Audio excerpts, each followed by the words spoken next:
आज मैं आप लोगों को वो बातें बताने वाला हूँ जो मैंने शायद कहीं नहीं बताई। बहुत बार ओवर कंट्रोलिंग पेरेंट्स जो होते हैं वो हर बार ये चाहते हैं कि उनके बच्चे वही करें जो वो चाहते हैं। मैं बिजनेस फैमिली से आता हूँ, मतलब मेरे पापा सिंधी हैं।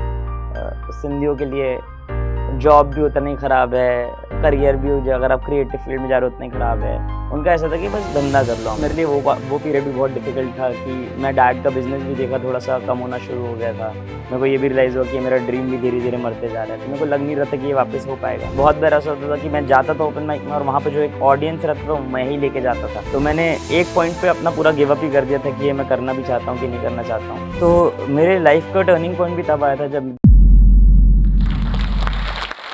हेलो गाइस, तो यहाँ पे मैं आज आप लोग को अपने सपने बताने आया हूँ। और इनिशियली तो मेरा सपना कभी कॉमेडी का था ही नहीं। मेरा सपना था, मेरी माँ को देख के मैं उनसे इंस्पायर हुआ था। मेरे को बड़े होके हाउसवाइफ बनना था। मैं चाहता था कि मेरी पत्नी काम करे और मैं घर पे रहूँ मस्त, उसके लिए खाने-वाने। वो आके पूछे कि आज खाने में क्या है? मैं उसको बोलता खाने में आपके लिए बिरयानी है, रात को एक समतानी है। तो आपने अगर ये लाइन सुनी होगी तो आप मेरे को ये जानते हो कि मैं एक स्टैंड अप कॉमेडियन हूँ। बट यहाँ पे आज मैं यहाँ पे जोक बताने नहीं आया हूँ। मैं आपको ये बताने आया हूँ कि मेरी जर्नी एक्चुअल में स्टार्ट हुई कहाँ से थी। तो hi guys, my name is Vivek Samtani and I am a stand up comedian. आपने अगर मेरे को इंस्टाग्राम या यूट्यूब पे देखा होगा तो अच्छी बात है, नहीं देखा होगा तो पहले वो जाके देख लो, तब ये रेलेवेंट लगे, वरना पॉइंटलेस लगेगा। आप रैंडमली किसी की कहानी सुन लोगे जिसको आप जानते भी नहीं हो। तो मेरी कहानी वहाँ से शुरू होती है जहाँ से हर एक कॉमेडियन की कहानी जहाँ से शुरू होती है। मैंने पहले अपना इंजीनियरिंग का एक कोर्स किया, जो बहुत ही इम्पोर्टेंट होता है स्टैंड अप कॉमेडी के लिए। उसके बिना आप नहीं बन सकते स्टैंड अप कॉमेडियन अच्छे। और क्योंकि इंजीनियरिंग भी मैंने कभी खुद के लिए नहीं किया। मेरे को लगता है कि इंजीनियर्स अपने इंडिया में कभी खुद के लिए करते भी नहीं है। वो कैसे रहता है कि इंडिया में पेरेंट्स को बर्थ कंट्रोल के बारे में पता नहीं होता है, तो बर्थ के बाद आपकी लाइफ कंट्रोल करते हैं। तो वैसे ही मेरी मॉम और मेरे डैड भी मेरी लाइफ कंट्रोल करने का ट्राई करते थे इनिशियली। वो मेरे को बोलते थे कि तेरे पास कोई ऑप्शन नहीं है, तेरे को आईआईटी करना है। फिर मैं आईआईटी का पेपर देने बैठा और उसपे ऑप्शंस थे। उसकी मेरे को कभी आदत नहीं थी।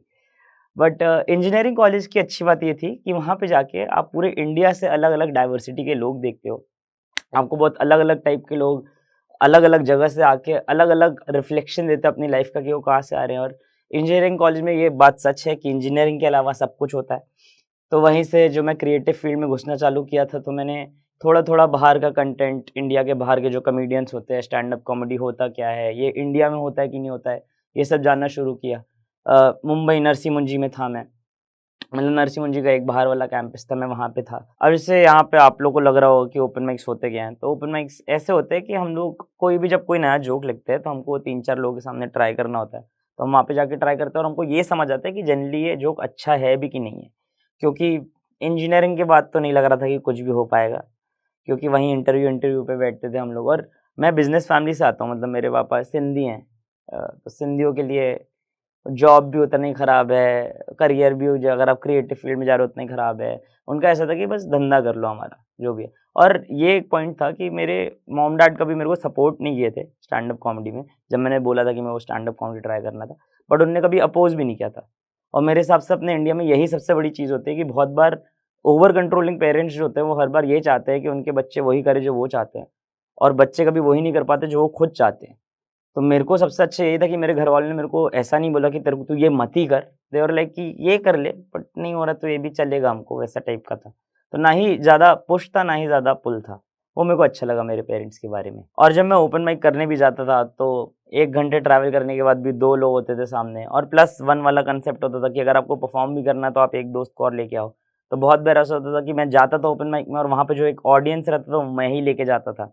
तो वही ऑडियंस को जिसको मैं घर पे सुना सकता था, उसको मैं 1 घंटा ट्रैवल करके वही जोक सुनाने लेके आता था, जो और भी लोग नहीं सुनना चाहते थे।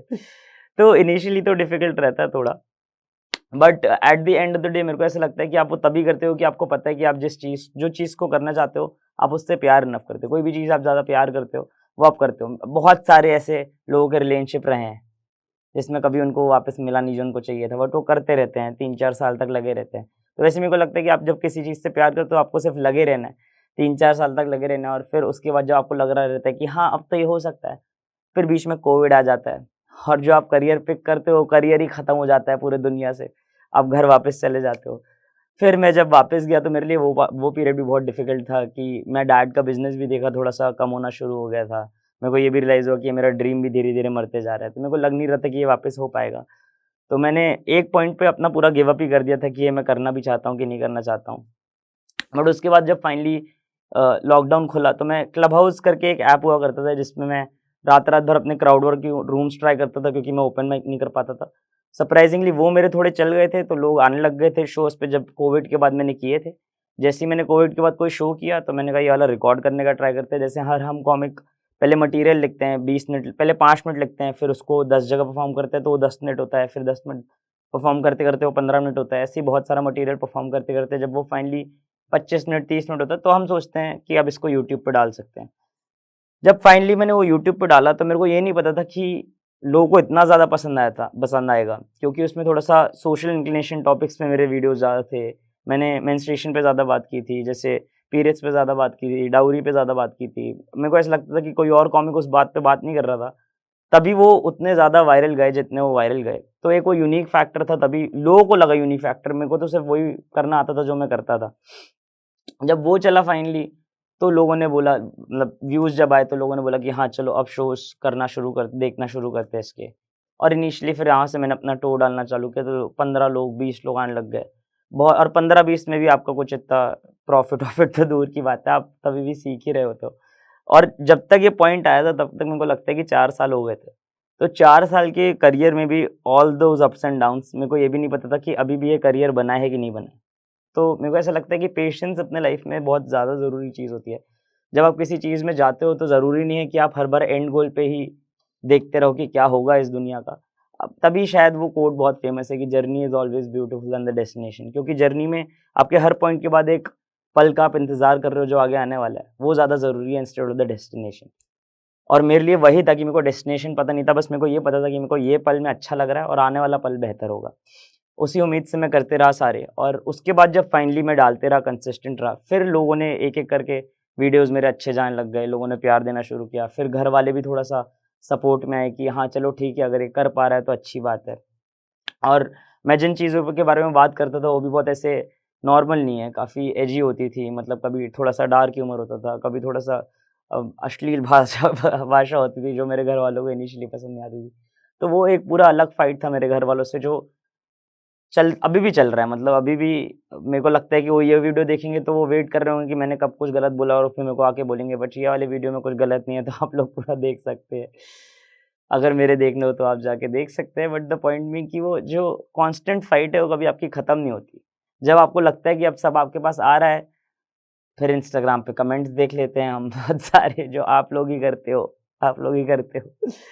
और वो फिर अलग एक जर्नी स्टार्ट होती है आपकी कि आपके पास सब आने के बाद आपका फिर एक और पड़ाव आ जाता है। तो वही पॉइंट यही है मेरा, जो मैं बताना चाह रहा था कि जर्नी आपकी हर बार डेस्टिनेशन से ब्यूटीफुल रहेगी जब तक वो डेस्टिनेशन आपको मिलती नहीं है, और हर बार डेस्टिनेशन बस आप आगे ढूँढते रहिए। और मेरे को आज भी याद है जब मैंने अपना पहला वीडियो डाला था यूट्यूब पे, तो इनिशियली जब हम डालते हैं तो हम एक्सपेक्टेशन से ही डालते हैं कि बस ये चल जाए।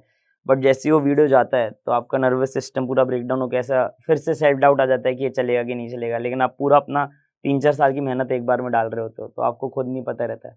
बट जब फाइनली वो दिन आता है, जैसे आई स्टिल रिमेंबर कि मेरा जो फर्स्ट वीडियो था वो 48 डे पे मिलियन टच किया था, सेकंड वीडियो था वो 19 डे पे मिलियन टच किया था, थर्ड वीडियो था तो 12 डे पे मिलियन टच किया था। तो ऐसे-ऐसे करके जब वो फाइनली आप रिफ्लेक्शन देखते हो, लोगों का प्यार देखते हो, वहाँ कमेंट्स बहुत अच्छे-अच्छे आने लग गए थे। वो अपने शहर बनाने लग गए थे कि आप इस शहर में आओ परफ़ॉर्म करने, तो वही एक बहुत बड़ी चीज़ थी मेरे लिए तो, कि लोग बोल रहे हैं कि आप मतलब हाँ, मतलब कुछ लोग पटना भी बुला रहे थे जहाँ नहीं जाना था, बट मेरे को बहुत अच्छा लगता है जब बहुत सारे लोग अपने शहर पे बुला रहे थे और मैं पटना भी गया था क्योंकि बहुत बढ़िया शहर था वो भी। और ऐसे ही करके जब फाइनली वो चीज़ें आने लग गई मेरी ज़िंदगी में तो मेरे को अच्छा लगने लग गया। और उसके बाद फिर एक यही डर रहता था कि अब अगला वीडियो अच्छा जाएगा कि नहीं जाएगा, और वो अभी भी कांस्टेंट डर इंसान में रहता ही है। मेरे को ऐसा लगता है कि जो मेरा आने वाला कंटेंट है, आने वाला काम है, वो उससे बेहतर हो जो मैं कर चुका हूँ। मेरे लाइफ़ का टर्निंग पॉइंट भी तब आया था जब जो मैंने वीडियोज़ डाले थे वो फाइनली वायरल होने लग गए थे। सारे वीडियोज़ मिलियन पार जा रहे थे। मेरे आस-पास में लोग भी मेरे को अब थोड़ा-सा ज़्यादा अप्रिशिएट कर रहे थे। तो जो 4 साल की मेहनत थी वो फाइनली ऐसा मेरे को लग रहा था कि अब धीरे-धीरे करके रंग ला रही है। प्लस मेरे को ये ऐसा भी लगता था कि जब आप कोई काम करते हो जिसमें आपको मेहनत ना लगे, वही काम आप ज़्यादा टाइम तक भी कर पाते हो। क्योंकि जब आपको कोई भी काम मेहनत लगेगा तो आपको वो काम करने की ज़रूरत नहीं है, क्योंकि मेरे को ऐसा लगता है कि मेरे को मेरे दोस्त बहुत ज़्यादा बोलते थे कि तू इसमें इतनी मेहनत क्यों करता है? बट मेरे को एक दिन भी ऐसा नहीं लगा कि मैं मेहनत कर रहा हूँ उसमें, क्योंकि मेरे को उस चीज़ से इतना ज़्यादा प्यार था। जब आप कोई भी चीज़ से ज़्यादा प्यार करते हो तो मेरे को नहीं लगता कि आपको कोई भी चीज़ मेहनत जैसी लगती है। और जब फाइनली लोगों ने मेरे को इनवाइट करना चालू किया, तो मेरे को और अच्छा लग गया। जब फाइनली मैंने देखा कि मेरे को आज भी याद है कि मैं 4 साल तक कितने पैसे डाल चुका था, इंजीनियरिंग में जॉब नहीं लिया था।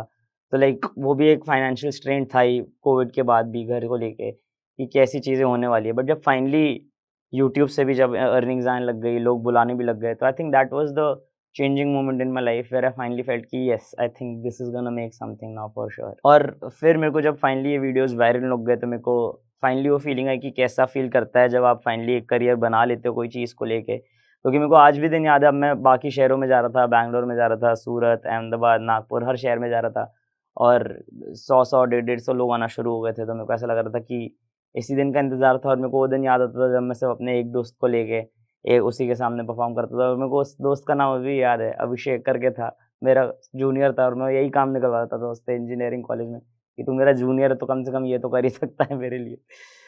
तो वहाँ से जब यहाँ तक के मैं देखता हूँ, तो मेरे को फाइनली अच्छा लगता है कि इतना सब कुछ कर लिया मैंने, और अभी ऐसा लगता है कि अभी तो शुरू भी नहीं हुई है चीज़ें, अभी तो और ज़्यादा करना है। मैं कभी फ्लाइट्स लेता हूँ, कोई आके बोलता है कि आपका काम बहुत अच्छा लगता है, अगर वो फ़ोटोज़-वोटोज़ खिंचवाते हैं, तो आज भी मैं थोड़ा-सा इमोशनल हो जाता हूँ।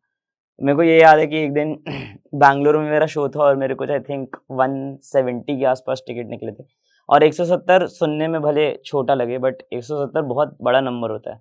जब वो फाइनली 170 लोगों के लिए मैंने शो किया, तो शो तो अच्छा गया। जैसे ही शो खत्म हुआ, तो वो एक लाइन लगती है जो आपके फ़ोटोज़ खिंचवाने के लिए लगती है। तो मतलब वो जब पूरी लाइन लगी, तो मैं वहीं पे बहुत ज़्यादा इमोशनल हो गया था कि मैं स्कूल में इंट्रोवर्टेड था, ज़्यादा बुलीड था, कभी पढ़ाई में अच्छा नहीं था। आई डोंट थिंक अगर उस इंसान को कोई लाके ये दिखा दे ये दिन कि ये कभी होने वाला है, तो कभी विश्वास नहीं करता।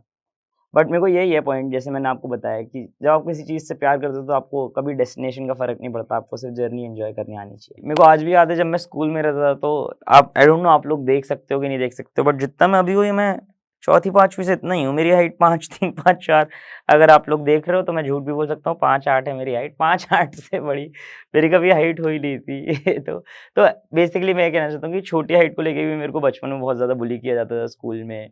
प्लस मैं ऑल बॉयज़ स्कूल में था, तो ऑल बॉयज़ स्कूल में तो मेरे हिसाब से कि सबका ही नंबर आता ही था। बट मैं इतना इंट्रोवर्ट था कि कभी मेरे पास वो था नहीं कि मैं कभी किसी को वापस बोल पाऊँ। बट वही रहता है कि एक क्रिस रॉक करके भी एक फॉरेन कॉमेडियन है, उसकी एक बहुत अच्छी लाइन है कि प्रेशर मेक डायमंड्स। तो बुलिंग भी लाइक द पॉइंट बीइंग कि बुरे दिन भी आपकी ज़िंदगी में उतने ही इम्पोर्टेंट होते हैं जितने अच्छे दिन होते हैं, क्योंकि अगर आपकी ज़िंदगी में बुरे दिन नहीं होंगे, तो आपको कभी अच्छे दिन का पता ही नहीं चलेगा। जैसे कभी आप खराब खाना नहीं खाओगे, तो आपको समझ नहीं आएगा कि अच्छा खाना मिलता कहाँ है। तो मेरे को ऐसा लगता है कि वो दिन भी उतने ही ज़रूरी थे मेरे कॉलेज डेज़ के या स्कूल डेज़ के, जहाँ पे मैं ज़्यादा बुली होता था, टू रियलाइज़ कि आगे और बड़ी चीज़ें हो सकती है ज़िंदगी में, और वहीं से मेरे को कॉन्फिडेंस भी आता था कि मैं और चीज़ें कर सकता हूँ लाइफ़ में। तो अगर आपकी लाइफ़ में भी कभी कुछ ऐसा होता है, तो आपको अगेन एक बुरा दिन ये आपकी लाइफ़ डिफाइन नहीं करने वाला। एक बुरा साल भी आपकी लाइफ़ डिफाइन नहीं करना। आपको सिर्फ़ अपना एक अच्छा मोमेंट चाहिए जहाँ पे आप कंफर्टेबल फ़ील करो। और मेरे को आज भी कभी-कभी ये यकीन नहीं होता है कि मेरे को सिर्फ़ 5 साल हुए हैं। आप यूजुअली कॉमेडी में देखेंगे तो आप इतने पुराने-पुराने सबसे बड़े-बड़े कॉमिक्स हैं जिनको मैंने देख के शुरू किया था। आज मैं उनके साथ स्टेज शेयर कर पाता हूँ, मेरे को तो वही बहुत बड़ी बात लगती है। जैसे बस्सी भाई हो गए, उनके साथ मैंने कोलकाता में परफ़ॉर्म किया था, वो भी मेरे लिए बड़ा दिन था। Rahul Subramanian was like the the best comic that I knew when I was starting out, और मेरे को न्यू मतलब नो, अभी भी वो बेस्ट कॉमिक ही है। तो मैं उनके साथ जब स्टेज स्टेज शेयर किया था, मेरे को वो भी बहुत अच्छा लगा था। तो वो कभी रियलाइज़ ही नहीं होता कि कहाँ आप 1 जन के लिए परफ़ॉर्म कर रहे होते हो, 2 जन के लिए परफ़ॉर्म कर रहे होते हो 4 मिनट के लिए, से आप पहुँच जाते हो 1.5 घंटा परफ़ॉर्म करने के लिए 100 150 लोगों के सामने, 200 लोगों के सामने, आप 500-600 शो कर लेते हो 2 साल के अंदर। आपको लगता ही नहीं था, आप मैं मतलब जबलपुर से कभी 1-2 शहर मुश्किल जाता था। 10th 11th तक के शायद मैं 2-3 शहर गया था, और फिर एकदम से आप हर हफ्ते 3-3 4-4 नए शहर घूमने लग जाते हो, तो आपको वो चेंज फ़ील तो बहुत ही मतलब I think that's a very gratitude वाला थिंग। मेरे को नहीं लगता कि आप कभी भी वो ग्रैटिट्यूड को छोड़ सकते हो। तो वो एक बहुत अच्छा इम्पोर्टेंट पार्ट था मेरी लाइफ़ का, और अब तो अब लाइक मेरे घर वाले भी फाइनली सपोर्ट कर रहे हैं क्योंकि पैसा आ रहा है। अगर पैसा नहीं आ रहा होता तो मेरे को पता है कि यहाँ पे मैं जोश टॉक्स में भी नहीं होता। और धीरे-धीरे करके आप भी लाइफ़ अपनी परफेक्ट कर सकते हैं फ़ील इवेंचुअली लाइफ़ में, तो वो तो बढ़िया ही था। That was the changing moment as well. और एंड में मैं आपको बस ये बताना चाहता हूँ कि अगर आप मतलब ये बोलने में बहुत ही आसान सा लगता है कि को जो चीज़ आपको पसंद आती है वो करते रहो। बट ज़रूरी नहीं होता कि आपको सिर्फ़ वही करनी है। आप बस पैरेलली अपने लॉजिकली ये दिमाग पे लगाओ कि कौन-सी चीज़ आप कितने टाइम पे सैक्रिफ़ाइस कर सकते हो। मतलब आई थिंक आपके पास एक लिमिटेड अमाउंट ऑफ टाइम है। आप वो टाइम बस उस चीज़ को दो जो आप सबसे ज़्यादा प्यार करते हो। इवेंचुअली अगर उस पे धीरे-धीरे करके आप ज़्यादा टाइम देते जाओगे, तो वो पूरे टाइम आप कर सकते हो। That is the only last advice that I'd like to give you. Journey is always beautiful than the destination. और मैं यहाँ पे आखिरी में तो जोश टॉक्स को धन्यवाद बोलना चाहूँगा मेरे को यहाँ पे बुलाने के लिए। बहुत अच्छा लगा, मैं बहुत चैनल ये देखते रहता हूँ, अगर आप लोग नहीं देखते हैं चैनल तो और देखिए, सब्सक्राइब करिए, लाइक करिए, कमेंट करिए। मेरे को नीचे बताइए आपके साथ कुछ हुआ होगा ऐसा जर्नी में, या कॉमेडी करना है तो करते रहिए।